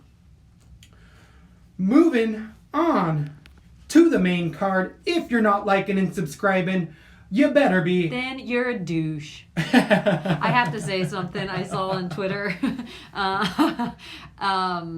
Somebody wrote, and I just want to throw it out there to all of our fans, and I think people should do it on Facebook and on Reddit or wherever. It's just made me laugh, and I think it's awesome. And I don't even know who did it now, but they put, like, the person above me in this feed has dick breath. I love it. Love it. And it's made me chuckle a few times since I read it, and I've even told other people about it. Like, I was trying to talk my wife and putting something like that, because it's like people's grandmothers are above you, their employees from their job, their bosses or whatever. Anyways, I just thought it was really funny, so you guys should put it in your feed. And if you want to be extra clever with it, just take a picture of yourself with your finger pointing up with a naughty little look on your face and put the person above me. And you can put anything. It doesn't have to be dick breath, but the reason I thought it, because I would like douchebag. The person above me is a douchebag. So, remember, you can be finding us for all that quality content at @LatBMMA_ or at @LatB_ MMA on Instagram. All those good places, all those good feeds. Again, loving the Legion out there. Thanks for the support. We are listening. We are hearing ya. Now wait, and you can follow him at Zol Tonight and at me at Weakneck Baby, even though we already said it, but also on the Twitterverse. You can find us there. That's it. The main card starts with Martin Bravo coming in versus Steven Peterson at 145 pounds. Both of these guys have fought in the UFC. Peterson coming in with a 17-9 record. He has lost to Brandon Davis in there in his debut, but came back and got a win over Bissett in a decision. As of late, lost to Alex Caceres in a decision and Luis Pena in a decision as well. Steven Peterson, one-track type of mind in there. He likes to keep it standing, tends to be more of the Muay Thai-esque striker, even though he just stays at distance in the clinch. I like to see his work, but he doesn't nearly get there enough. And on the ground, he's serviceable, but he doesn't really throw takedowns as well. He's more defensively minded when he gets on the ground, so you don't really have to worry about decisions. He's got a serviceable gas tank. I don't know if he has necessarily the funds or he has the connections to be able, he's out of Fortis, which we really like, but to be able to get there extra early in Mexico, I feel like he's one of these guys that's still fought a few times, but still on the lower end of the totem pole. So I think he could be sucking air a little bit where you're coming in against a Mexican local fighter who has the ability to be there earlier as well. I haven't had the word that he has been, though, so I can't be that heavy laying there in that. But Martin Bravo has at least had a couple wins in there over Puelis, who's earlier on the card. But losing a head kick to Bandone and losing also a split decision to Caceres, at least it was a split to Caceres instead of a full-on decision, where looking back at the Caceres fight where they have in common here, it was one-way traffic against Peterson there. That was easily 30-27. I mean, Peterson got picked apart everywhere, and Caceres doesn't really do that. So I didn't really like that at all. Peterson just doesn't mix it again up enough in there. No, he's too emotional, lacks octagon IQ, doesn't have good hands at all, keeps his hands down the entire time. He just leaves himself open almost to get hit. And he's like one of those guys that keeps screaming like, bring it on, yep. Bring it on. Jason and he's just Knight eating punch after punch after punch.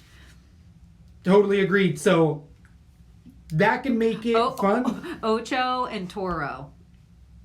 Ocho Toro fight on our hands in here.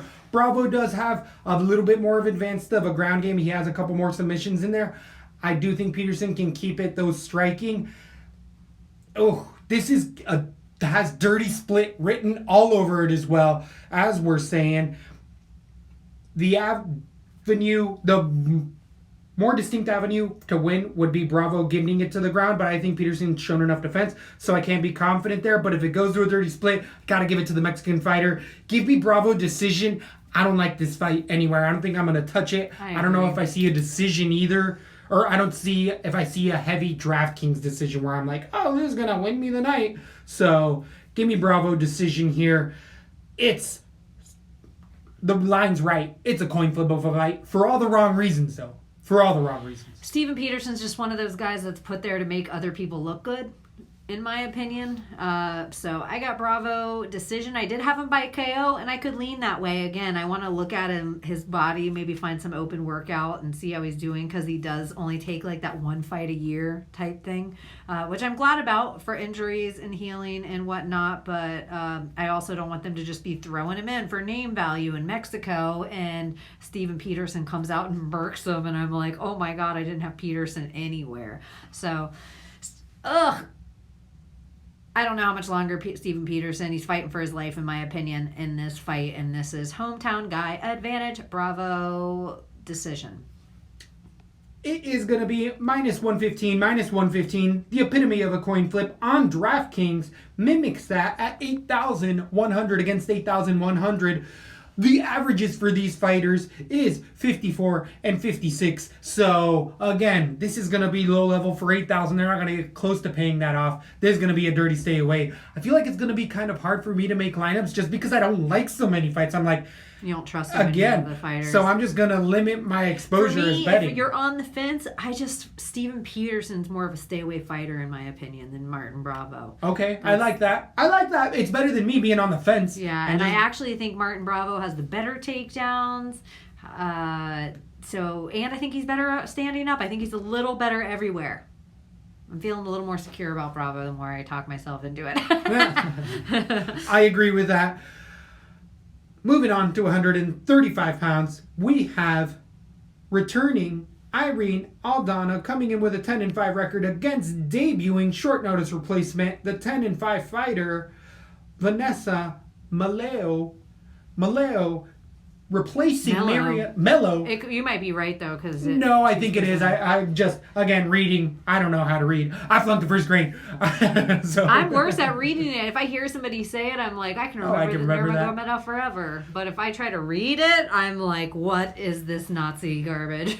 So, Mello in there, getting a lot of decisions. Again, she's replacing Marion Renault, who's had a legitimate career in the UFC in there. But what I saw from usually the decision fighter here is somebody who likes to strike on the ground. She has a knowledge of ground game, but she's not going to submit you. She doesn't have any type of credentials, nor did it look like she was an outstanding submission fighter. She likes to just kind of kickbox in there, and her opponents warrant the best or worst, 11 and 13. She's fighting losing fighters, even though they have experience. They're still low level, 3-0, 11 and 3, and she has losses in here as well. So I think there is one marquee win earlier in her career, but... and she's a 125er. And it was Pudala. I know, I can't remember. Somewhere in that name. But either way, Melo, having liked what I did get to see the 31-year-old in there against Aldana, who's been a bit out of a rise as of late. Last coming in against Raquel Pennington and losing a split decision. But before that, piecing apart KK in there, Karolina Kowalkiewicz. Tried to get me to read that one. So... What? She didn't beat no. KK? Oh, no, that's Grasso. I'm mixing them up. She beat, who in there? Bechkilova. Right. She split with Pudlova, Bernardo, and I feel like most people thought she won. She submitted Bech, belly down armbar, and then she went to decision with Rocky Pennington. Was that in Colorado? But some people feel like she won that fight. Right, it was pretty close. There was a lot of lower output in there. I'm mixing it up with Grasso is what the tape study I'm thinking there, because these ladies always have just been attached at the hip. They've both been training at a Lobo gym. I'm going to work at it, you guys. I'm a shitty tag team partner, what I've realized. If you're like, I'm looking for something, I don't just... Let me fill this void and chit-chat about something right now. It's like I never want to interrupt. We're all growing. We're all growing. Get better at that. We're all growing here. But here, Aldana... by far vast more experience, striking-wise, distinct advantage, and even on the ground, she's proving it against other fighters in there. I think it's kind of pick your poison. Whatever Aldana wants to do, she can get it done in there. I was leaning towards decision the more I'm thinking about it. I think she might take it to the ground here. Striking-wise, I think she accumulates and then eventually jumps on to submission just because Melo's like, oh, I didn't realize what I was getting into. I didn't realize I was going to get a potential contender in here where she should be fighting much lower level fighters in there. Aldana is a humongous favorite, and it's rightly so. It's that short notice, and it's that tape study. I mean, Melo, if she wasn't replacing someone, she probably still wouldn't have. Smaller woman. Right, she probably just wouldn't be fighting in the UFC still. So this is a hurt circumstance type of a fight. Soak it in, girl. Enjoy it. You might not have too many left after this. Give me Aldana, submission round number 2. Maybe even number 1. I see her just running away with it, but everybody sees that. I'm not making anything up. I was wondering if Melo could keep her at point range in round 5 and Aldana just being smart, taking her time, coming in, no reason to put herself at risk. Waits till round 2 to do it. I could see round 1 finish as well. I too have submission, and I almost feel like I have submission out of the kindness of Irina Aldana's heart, and so she doesn't have to take a lot of damage. Like That's what I agree. She needs to completely. Why is it weird that we're agreeing here? Because everybody sees this being a decision. Yeah, I think we both see submission, but I hate to use this terminology, but we talk about it. I feel like Aldana's gonna big brother, right. Big Melo sister around. Yeah, big sister. Yeah. But I do think that it starts with punches, and Melo's just like, oh, and turns her back, and then it's a rear naked choke. And she doesn't need to, and Aldana's like, I don't need to hurt this girl. Right. She came on a week's notice for me to have a fight tonight on the main card in Mexico, where I'm Mexican.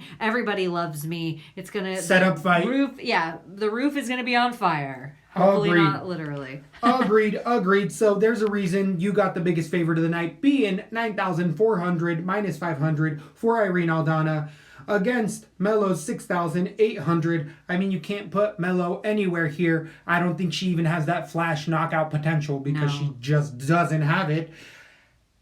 The thing is, like last week, well, Aldana doesn't gas like that, so that guy being the highest favorite, it's just some of those times we think it's a lock, and it just isn't. I am a bit more comfortable here. I feel like she was getting fed with Renault. It was just a little bit more dangerous of a feed. Right. That's so gone now, here. Yeah, it's gone. Like she was getting like one riblet with like an opportunity that riblet chokes her. Now she's getting like an already, like somebody dug up a pig out of the ground. They put it, oh, look at this apple. It's already in its mouth. It's already prepared. I feel like this is just an easier solidification. If Aldana looks weak in this at all, I mean, I guess it can't be surprising in the 135, but this is a division that it's like Amanda Nunes, everybody else. Aldana should be in the top 5. And I believe both of these ladies have already been to Mexico City as well. Not both of these ladies, as in Melo here. I'm talking about Aldana and Grasso. They've both fought on Mexico City cards, so they know about the gas tank. So out of the two, they're going to be the ones specially Guadalajara, Jalisco, Mexico. So, give me Aldana. I'm going to probably, because she's so high owned, I can't go overexposed because it'll shit the bed if she doesn't even get over 90. And it's still Irene Aldana. Don't get too high, everyone. Exactly, everybody. She was about to fight Renault. Exactly, people. So you can't get that hype up. Don't start treating her like she's Polish. Right. All right? Right. 20% on my DraftKings. Aldana 0. That's a smart Mellow. play. Exactly. Especially when you have the likes of this little hunk coming up. At 125 pounds, we have Brandon, the assassin baby, Moreno, coming in against debuting fighter Azakar Askarov. That is a made-up comic book name. They're like, hey, just use his first name twice and put Av at the end of it. That's not his real name at all. Askarov in there. He's 72 years old. Khabib's granddad. Definitely been fighting out of Russia. Perfect 10-0. He is a Sandow Sambo experience. Not only, he's also has some world grappling credentials in there, being a high-level wrestler in there, but they are doing no favors for the assassin baby here. This is not an easy debut fight for anybody. I'm actually really surprised that they're giving the baby assassin here this type of a fight in Mexico City, as like there's just so many other fighters that could have been in this spot. So the wrestler comes in with heavy strikes, and Askarov, the Bullet, he has good front headlock chokes, anaconda chokes, squeezes well and gets them very sneaky. You can see that even the guys he's been fighting, which has been fairly high level on the ABC scene. He actually has a couple titles there. He's went past 3 rounds a few times as well. Has one of those patented twister submissions, but he's incredibly strong, and you can see it in a lot of his matchups. I got to watch a lot of tape on him. He will go for neck cranks that he knows he's not going to get, but they hurt his opponents. Or his opponents, next time they go to the ground, they just seem in disarray because they're like, this guy's just a fucking monster. Strong as hell. Askarov, again, he is well-rounded, has power, and against Moreno here, this isn't an easy fight. He's coming back into the UFC after he got cut, getting 2 losses in a row. He was a babyface on the Latin America scene. A lot of people were surprised he got cut. They thought they were going to get rid of him with the 125 division. But eventually, the UFC changed its mind, decided to come back, and he went directly to the LFA and won a finish, I think in the 4th or 5th in the LFA against a level fighter at 6-1. Moreno's been training with high-level guys ever since he got out of that tough house. I know he jumps around a little bit. He did good. He has gone back to his camp, and I do believe he has a training partner here at 135 earlier in the card. But Moreno, great off of his back, has a good triangle, but we saw his deficiencies with striking. Baby Pettis was able to get a clear decided finish in Pantoja as well. A good decision. They both got decisions in there, and it's just because Moreno is very looping in his striking, and he can gas a little bit in there. And then Moreno as well doesn't have a good takedown. He reaches for it, but he will drop for guard or even give up the takedown and not even care because he's so confident. But we've seen guys that are like, oh, I'm going to stuff this a couple takedowns. Then Moreno's kind of lost. Askar has that ability to do that type of stuff where he will stop 3 and 4 submission attempts, and all of a sudden it's just side control and Moreno's losing the round. So this is a dicey fight. I have the debuting fighter. I think this is a bad matchup. Other people see it as well. I'm really surprised when I even saw the line here. Moreno, it's the fact that Moreno gives up takedowns so easily here, and I don't think he has a striking advantage, even though he has the flying knees and all of the flashiness. That has been proven not to work against these higher level UFC guys. Askarov hasn't proven that, but the fundamentals are there for this guy. Again, it's been lower level competition, not UFC like Moreno. This is a close fight. I do think I could see the odds even closer than they are right now, especially with the debut-ness. Give me the debut fighter here in a dirty split. Maybe because of the Mexican and the home crowd, I could see myself picking Moreno. If you think it's going to be a dirty split. Gotta go Moreno, right? Have to. True. I think it goes decision right now. I actually have Moreno finishing it. I just think Askarov, the amount of competition is night and day. Like, beating Dustin Ortiz, are you joking? Dustin Ortiz is he's like a guy who never gets his shine. Losing a decision, making it all the way to decision against the Pantoja, a guy who everybody thought was going to gas, and then he came out and he was like on fire, like, whoa, this Pantoja looks a little different. True. I think Brandon Moreno, even to go into decision with Sergio Pettis, that was one of the fights that people were like, whoa, Sergio's the better Pettis. He's the one to watch. Why? Because he was going against a trash can? No, he was going against Brandon Moreno. It wasn't because Brandon Moreno looked good. It was just a grueling fight where you could tell both these guys left it all in there. Askar just has not proved to me that he can leave it all in there. He's just like, let me throw an O and a V on my first name and make it my last name, and then now I'm a UFC fighter. No, I'm just kidding. I see that as and I like that the bullet, but that is, if I'm on the fence about this, you can't have that nickname. I'm sorry. I keep saying the bullet. This podcast, you can't have that nickname. So I got Moreno. I think he catches him coming in with a nasty uppercut. I think he is going to have the better hands here. He is a little looping punch. I am a little worried about his cardio. I like everything you said. I don't know too much about Asker. Take that for what it is. I'm not going to go too high on Moreno because I trust your opinion so much on him, but I do think he's going to figure it out. Even though he's back into the UFC, he just has that UFC experience. Brandon Moreno, KO. KOs are so hard to come by in this, but the kid throws hard. KO round 2.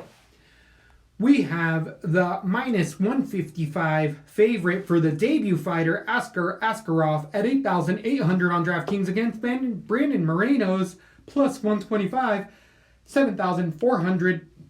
As I'm saying, I think the line's off. It should be closer, just out of respect as well. So I can't go heavy for 8-8 on Askarov. He has to get a finish to get there. I don't necessarily see that. I see it more of a grind if he wins. And even then, I like what you're saying. If it's going to be a split, I gotta be hedging on Moreno's side a little bit more. As far as DraftKings, I don't like Askarov, but I do like Moreno. I like what you're saying. I think he's a live dog here. Right now, I'm still picking against him, but DraftKings, it's got to be Moreno or not. So I'm going to be going Moreno. I DraftKings think I'm going all 20%. Mexican. You know how I like to pick an all Mexican or no Mexican? I think I'm going all Mexican. Wow. Or at least I say, have some fun. Go for some all Mexican yourself. Maybe you just want all Mexican on your fight card, and then you like have a taco Saturday night, have a burrito Saturday night, because I know that's all you all white people are eating is taco and burritos. What if you do We see our European numbers. We know you ain't like a chimichanga. Do yourself a favor. Try it out. Try to make a chimichanga. You'll be pleasantly surprised. So I think I'm going to go with a Mexican in this next one in the co-main event, where we have a 115-pound bout in Carla Esparza versus Alexa Grasso. Both of these having Mexican roots, but definitely the more Mexican fighter is the Lobo Gym fighter. Alexis Grasso, she gives me some Ariana Grande vibes. I agree. She's a little cutie. She be dropping me them Always. Ariana Grande vibes. I don't know an Ariana Grande song, right? Sing it. I'm the only person on the internet that doesn't know Ariana Grande. So she's come in and gotten, being an 11-2 fighter, she came in perfect, coming off of that Invicta scene, has gotten a loss over Titiana Suarez, which doesn't look so bad. Also losing to Felicia Herring in there, beating Ronda Marcos in a dirty split, tooling up Karolina Kowalkiewicz, also beating Jodie Escobel in there. But Grasso's come in with high output in there. She likes to get it done like her friend Aldana in with the output, which is usually boxing. She has good 3 and 4 punch combinations. Her takedown defense has always been serviceable, but what's been her biggest detriment is once she gets taken to the ground, she's not been able to get up. So if you don't get Grasso to the ground, you're going to have your hands full with her volume. She throws a lot of volume in there, and she kills you by 1,000 cuts. She doesn't have a ton of power, but she's definitely one of these fighters that in the 3rd round, she will not stop fighting, even if she won't show that gasness in there. She just feels like she's just doing her thing in there. Has fundamentally sound boxing in there, but that's essentially it. Where you're coming in with Carla Esparza coming out of that Team Oyama camp, fighting with all sorts of ladies, having actually a longtime training partner in Felice Herring, being a former belt holder, losing to Gadelia, losing to Suarez as well, last beating Joe Brina 4 months ago in a decision. We know what the Cookie Monster wants to do in there, and that's take you down. When she's thought she was a striker, she lost those decisions. When she's ever thought she could even, or when it's been proven that she can't get her fights to the ground, first JJ fight, you see what Carla Esparza doesn't do, and that's strike. Her boxing is only there as a utility to get her close enough to shoot that double leg takedown. If not, she'll even step over that trip. Where I think people are overblowing Grasso here is that, yeah, she looked good against KK, who we need to be fading after that Andrade knockout, who has never had good takedowns. And you could have done her a favor and faded her before. Well, yes. Agreed, I bet KK in that last fight, but Grasso took it all down there. I mean, just showing that her boxing is finally where she's decided, okay, this is what I'm going to get good at. F all that submission stuff. Grasso on the ground is just on the ground like Aldana, serviceable, but she's not trying to be a submission lady in there. Where Esparza just wants to get you to the ground and not necessarily even submit you. She's just position over submission, and she'll land that ground and pound, and she's been falling into that much category much more. But out of both fighters here, Carla Esparza is the weaker mentally fighter. She's one of these that multiple times we've seen it where she's like, I didn't just feel like fighting. If something didn't go right in the week, if she's having other issues, it translates over into the fight. Old. Oh, you think she turned that around? Yeah. I don't know if she's turned that around necessarily, and I feel like being in Mexico City, I feel like she's going to be getting booze, which she should be used to. But elevation, she has the wherewithal. Maybe she come out earlier. I know Grasso was up at elevation with Aldana as well, so if she gets it to the ground, though, I don't think Grasso gets back up, as I was saying before. Give me Carla Esparza. I think she gets the takedowns right now. But as you're saying, maybe I'm playing into it a little bit much. I thought you were she going got her with the Mexican on this leading into it. This is Mexican-American. They're the same thing. I know. I just thought you were talking about the actual Mexican. I said I'm going with a Mexican in this next one. Okay. Mexican-American. Easy enough. Quotations. It was enough. a softball. But give me Esparza. The slight underdog here. I think it turns into a ground game. But is it that Moreno type of play? Like if it's even close to a decision, you've got to go Grasso? I've never been high on Grasso. Well, that's a lie. That is a blatant lie. No, maybe you're right. I know everybody else is.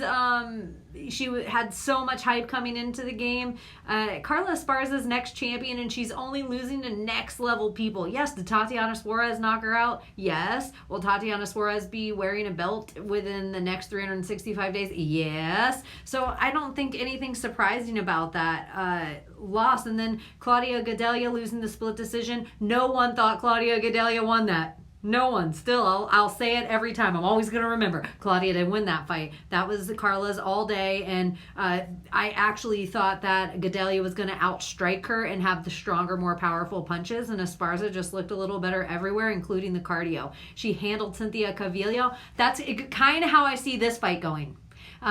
Cynthia Calvillo is supposed to have great wrestling, and I think Esparza stifled that and then got close enough to lay the ground and pound, which I think once she takes away Alexa's feet and is just on top of her, she's going to handle her, and I think she's going to lay enough punches. I feel kind of secure here. I think the experience works out, and I don't really love Alexa anywhere. She has yet to do anything in the UFC that makes me think she's going to make a run at this thing, whereas Cookie Monster already has made a run, and she only loses to the best. And she's kind of one of those people that for the future of her career, the next 4 years of her career or whatever, she's only going to lose to the best. Her name brand's big enough. She's actually been a champion. Her highlight reel's a mile long at this point, and just the names she's losing to, even by split, are far better than Alexa Grasso. So if Alexa can't finish her, then what? I don't think you're going to finish Carla. Eventually, she's going to get in the inside. She's going to take you down. She's going to be on top of you. She could even finish it in round 3 by just tons of elbows or something else. Esparza decision. Wow, both going with the underdog here. Plus 130 for the favorite, Alexa Grasso, 8,400 on DraftKings against the slight underdog, near even. Plus 105 for Carla Esparza, 7,800 on DraftKings. I think that we're both pretty clear it's going to be a decision either way for either fighter. Could be not a ton of points. Exactly. They both average low scoring points. We see it being a low scorer. We don't see either one really taking over here. So I'm thinking this entire night, though. I don't see tons of finishes. I feel like the highest cards could have a fight card that just has all winners, which you don't always see. It usually needs all knockouts. You could just have the highest card might not break 500. Yeah. Where it's going to be in the 400s because everybody's going to be in that like 60 points, 70, 80 points is a high score on tonight or something crazy like that. So I'm going to be still low owned on both of these ladies, but I haven't even shot. I have one KO, and I don't even feel good about that. Right. Everything's decision. It's dirty split type of decision. So again, not going to be betting this night super heavy, but we're decided on that underdog, and it is one of the decided underdogs throughout the night. Just throwing it out there. Could she be pimping? Could Carla Esparza be pimping? I guess you just have to tune in and wait and see. I guess we will. I don't know how confident I am in this entire night. Anything left with that co-main event of the night. Then we move on to the main event. 5 rounds for I'm sorry for Mexico the two City fighters. that's your co-main. That's what I have to add. I'm so sorry that's your co-main. When in reality, in my opinion, no hate, Jeremy Stevens versus Little Heathen, or Jeremy Stevens versus Yair Rodriguez should be a co-main fight, and you guys should have a little something else. Even though this fight's a friggin' banger, it's amazing. It could be a co-main on a pay-per-view. Or at least a main It's an ESPN card. Plus card. Yeah. ESPN Plus card, so that's fine. Anyway, sorry, that's all I have to say about that. So Jeremy Stevens coming in. Brandon Davis. What? 145-pound bout on ESPN Plus against Yair Rodriguez, coming in with an 11-2 record. He's going to be the local favorite in the same situation as we were before, where we have a Mexican and American fighter who does have a bit of rub, because in the States here, we know him as a Mexican fighter. He doesn't shy away from that. He actually has some ties to a very specific part of Mexico that I have family from, but that was really interesting. Just Little Heathen, how it's all tied in together. But he's definitely been training up for 6 weeks. Where is that for the people that are new? In Michoacan. He has people out there, but that's the state essentially where it's at. But I can't still think of the place. That could be a question on something if we run a poll later on. There could be like, answer these 3 questions right, and you'll win a Daniel Cormier drawing. Drawing of Daniel Cormier. Who knows? I'm just saying it could happen. Yeah. So, Little Heathen Stevens in here is not going to be the local favorite. 26-16, coming off of a 2-fight losing streak to Zabit, and as of late, to Jose Aldo via body kick. But we know where we're getting with the Alliance fighter. As I've been touting off the entire night, he's been up there training above with Teco Quinones, above elevation to come back down. But he went 6 weeks ago. He has a whole training camp, got on his Instagram. He's been doing extra work. He thinks that cardio is going to play a factor here, and I think he's been absolutely right. Little Heathen has been a gatekeeper for essentially the top 8, I feel like. Top 10-ish guys. He's a title contender, but he gets beat by, again, the Zabits and the Jose Aldos, which are... Zabit is a title contender, but Aldo's getting in that gatekeeper position for those top 3 type of guys, top 5. So, Little Heathen, tons of power. We know what we get with him. Solid wrestling. Grew up wrestling. Absolute ton of fights. Crazy uppercuts. You're always going to see highlights from everywhere from him. Throws with a bunch of power. Doesn't mind getting hit, but has shown a granite chin. Still not being finished via TKO that I can think of off the top of my head. Again, Jose Aldo did it with a body kick, and that folded him, but it's hard to mimic that level of speed and power and body kick. But Yair should take note of that, because that is something that, I don't care how good of a gas tank you have, body kicks hurt. So you got that cowboy soft body. It just might be an option in there. No one can do anything about it. No one can, exactly. But Little Heathen in here doesn't have to worry about submissions at all against the flashy tornado of a fighter in there, against Rodriguez with an 11-2 type of record in there. He was released from the UFC, got back on because he didn't want to fight Zabit, but then was like, oh, never mind, I'll fight him. Then ended up falling out of that fight anyways, so still didn't fight him. But then he got a eliminator bout against Frankie Edgars and got TKO finish, doctor stoppage via eye finish in there. It was nasty. Nasty cut in there. But it really showed how the game plan is to beat Yair. Yair's also had some pretty close split decisions against Alex Caceres in there when that was a big spinning fest. But he has some key wins over some young fighters in Andre Touchy-Feely. Yair likes to spin on the ground. He'll throw up triangles. He's isn't the best at getting back up. His cardio has been a little bit iffy. I think that, again, he's more than likely been in elevation for a while, but I haven't specifically seen his camps on where he's at, where Jeremy Stephens has been transparent. He has let me know what he's doing.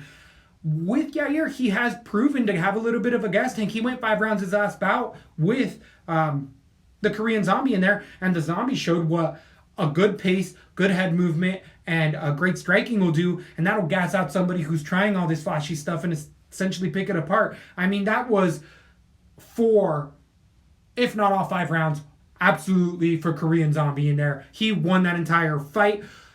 Yair did not like any of the damage he was taking at all. Other than that elbow finish, that would have been 2 losses in a row, and they would have been fairly clear for me. So I don't see if I'm seeing the big jumps in progression for Yair. He's not training with Alliance, with all these monsters. He's not doing these extra stuff, or at least I can't see it. I know he's been one of these guys who's also had trouble being at gyms. He's had just issues with guys. So Yair here, if he comes in doing that same spinning shit, I feel like Jeremy Stephens is like, yeah, go ahead, dude. That shit doesn't work on me. Not my level of guy. And that right hand's going to be coming in hard, if not with the left hook. And if there's anything that we see from Little Heathen, if he smells even an inch of blood, he will throw everything at it. I don't think Yair can mimic another flash finish like he did against Korean Zombie, just because Jeremy Stephens is proven to have a rock-solid jaw. And I don't think that Yair has the type of a game plan or ability to be able to contest Stephens, especially in the wrestling. And if Little Heathen was smart, which I know he isn't, he should go to the wrestling and easily win this. But Little Heathen's going to want to strike. But I do think that Little Heathen technically should be the better striker here. I got a decision right now. I could even see myself turning that into a finish. Give me Little Heathen, Stephens, as the slide under, near even coin flip of a fight here. It's going to be... Actually, I'm more confident in this one than I initially thought. I think Jeremy Stephens has a decided advantage everywhere. Yeah, here's this hype train I don't understand. Like you were saying, the Korean Zombie won that entire last fight until the elbow. And I know people are like, well, that's the fight. Yeah, but really, Yair was a punching bag for that whole fight. He's been outclassed, and he's the, dare I say, the first Darren Till. He's kind of the first dude that just got pushed too fast, too quick, and names were given out about him. I just don't see what he does with the top of this division at all. And it starts with Zabit, and Zabit beat Little Heathen, but I don't think... There's no way Yair could pull that off. Little Heathen has far more power than Korean Zombie. A little less technical, a little more powerful, but a little more well-rounded as well. It might not be just a standing and punching the whole time like Yair's fight before. So Jeremy could take him down if he wants and work it out, but I don't think Jeremy will. I think he treats this like a 3-round fight, and I think he finishes it within 3 rounds. There's levels to this game. Yair's UFC quality, Jeremy Stephens top 5, and he's going to hold himself in the top 10 for at least the next year, 2 years of his existence. We've been talking about well-rounded all night. Little Heathen is a well-rounded guy. You can't be Michel Prazeres in there and be flashy and do some crazy stuff, because he'll catch you. Little Heathen, knockout round 3. Interesting. This opened up as Yair the slight favorite. That has since moved into the underdog status at -115. This is epitome of a coin flip as of recording right now on DraftKings. You have Yair 8,200 against Jeremy Stephens 8,000 even. We both like Jeremy Stephens here. I think everyone get on Jeremy now, because the more UFC people come in on this, which will be happening closer to fight time, I think Jeremy becomes the favorite and Yair becomes the heavy under. I would agree Not with heavy, that. but at least like The decided, 145. Yeah. right, the decided underdog. I would agree with that as well. And out of the two on DraftKings, I think you got to put Yair on 10% of your cards, just because he is so random that a knee could come out of nowhere. It's unlikely, but we have that type of night. We've seen him get hit in the body. Right. And we've it's that type of night. Put him on your all-Mexican card. Exactly. Like we've been saying, even with these other guys where we're like, I'm going to have one or two cards. You got to do that. But I'm going to say 30% Jeremy Stephens. I'm going to say much more because I am that much more confident in Jeremy Stephens. It was a whole 12 bouts. We went from the bottom to the top. We got it down. It's going to be a dicey one. It's going to be a little slippery. People are going to be sucking air in this. I feel like this might go down and was one of the worst cards of the year, honestly. I hate to say it because Mexico, but you know how America feels about Mexico. Sometimes I feel like the harder core the fans now, the less fight they get. It's kind of weird. I was just looking, the Canada card was Usually Canada used to get the fire. Now Florida with the Tampa card, it's like, no offense to JJ and Michelle, but that's some co-main shit right there. But I appreciate UFC. You're putting on a lot of fights. Sometimes the ones we think are the shittiest become the best. The ones we think are going to be the best, we end up with Derek Lewis and Ngannou. And I'll leave it there. Thanks for listening. Let me